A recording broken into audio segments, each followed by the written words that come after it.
ખંભાત તાલુકાના ઉંદેલ ગામે વરસાદના પાણી સીમ વિસ્તારમાં ફરી વળતા ત્યાં રહેતા પરિવાર મુશ્કેલીમાં મુકાઈ ગયા છે। તાજેતરમાં થયેલ વરસાદને કારણે આણંદ જિલ્લાના ખંભાત તાલુકાના ઉંદેલ ગામે આવેલા સીમ વિસ્તારમાં, ભટિયા વિસ્તારમાં, કાસિયા વિસ્તાર અને કુપલી તલાવડી વિસ્તારમાં આવેલા ખેતરો અને રસ્તા પર પાણી ભરાઈ જતા આ વિસ્તારોમાં રહેતા પરિવારો મુશ્કેલીમાં મુકાઈ ગયા છે। તેમજ આ પરિવારોના બાળકો સ્કૂલમાં પણ જઈ શકતા નથી અને તેમનું ભણતર બગડે છે। આ વિકટ પરિસ્થિતિમાં પરિવારો દ્વારા ગામમાં સરપંચનો સંપર્ક કરાતા સરપંચ દ્વારા ઉદ્ધત વર્તન કરવાના તેમજ તંત્ર ઉપર પણ આક્ષેપો કરવામાં આવ્યા છે। આથી વિસ્તારના તમામ લોકો દ્વારા આ અંગે કાયમી રીતે પ્રશ્નોનો નિકાલ કરવા માટેની માંગ ઉઠવા પામી છે। પાણી ભરાઈ જાય છે, કોઈ પણ જોવા આવતું નથી। અમારી સમસ્યા એ છે કે અમારે કઈ રીતે જવું આવવું, પાણીમાં પાક નુકસાન જાય છે, અમારો ખર્ચો પણ માથે પડે છે। અમે સરપંચને રજૂઆત કરી, સભ્યોને પણ પૂછ્યું છે, ઘણા જણાને વાત કરી, પણ કોઈ જોવા માટે પણ આવ્યું નથી।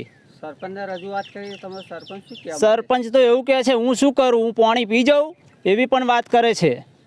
બરાબર, તમારું નામ ને પરિચય? મારું નામ રમેશભાઈ ઈશ્વરભાઈ વણકર છે। હું ખંભાત તાલુકાના ઉંદેલ ગામનો વતની છું। મારો આ સીમ વિસ્તાર નથી લાગતો, પણ હું એક રજૂઆત આ લોકોની સાંભળી અને મારે આવવું પડે છે કે બિચારા મારા મિત્ર તરીકે હતા ને મને બહુ વખત ફોન આવ્યા કે ભાઈ અમારે અહીંયા પાણી ભરાઈ જાય છે, છોકરાઓને બહુ બધી પરિસ્થિતિ ખરાબ થઈ જાય છે। આ કાશિયાપુરા વિસ્તારમાં આવે છે ઉંદેલ ગામમાં, અને એક કોરા ભાટિયા વિસ્તાર લાગી જાય છે, બીજી બાજુ આ કુપલી તલાવડી પણ લાગી જાય છે, અને આ લોકો બિચારા એટલા બધા પરેશાન છે। મેં અગાઉ બી વિડીયો બનાવી છે, અને જે તે વિડીયો બનાવીએ છીએ આપણે કેમ કે ઉપર પહોંચી જાય અને આ લોકોને મુસીબતમાંથી બહાર નીકળે, કેમ કે આપણે આ જાગૃત નાગરિક તરીકે આપણી ફરજમાં આવે છે કે આ લોકોને આવી મુસીબતોમાંથી બહાર કાઢવા।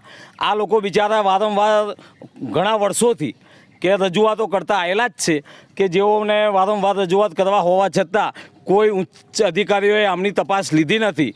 આપણે ઘણા વખતથી આ લોકોને બિચારાને સપોર્ટ કરવા માગીએ છીએ, અને જ્યારે સપોર્ટ કરીએ છીએ તો ઉપરના એવા અધિકારીઓ આપણને એવી રીતે પ્રેશરો આપે છે કે તમે કેમ વિડીયો બનાવો છો, તમારે વિડીયો બનાવવાથી તમને કંઈ ફાયદો થાય છે, અને અમારી વિરોધ જો વિડીયો બનાવો છો તમે પાણીનો, તો અમે તમને કંઈક ને કંઈક જાન નુકસાની પહોંચાડીશું।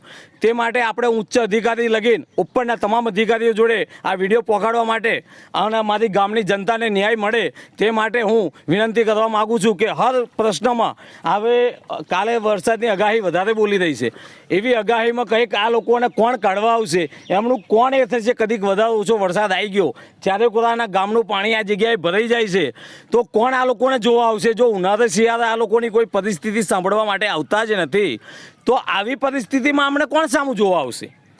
એ માટે આપણે રજૂઆતો કરીએ છીએ। તો તમામ રજૂઆતો આપણે લઈ અને આગળ પહોંચે તેવી આ મીડિયાના માધ્યમથી આપણે રજૂઆત કરી રહ્યા છીએ કે આ મારી જનતા, ગામની જનતાઓને ન્યાય મળવો જ જોઈએ।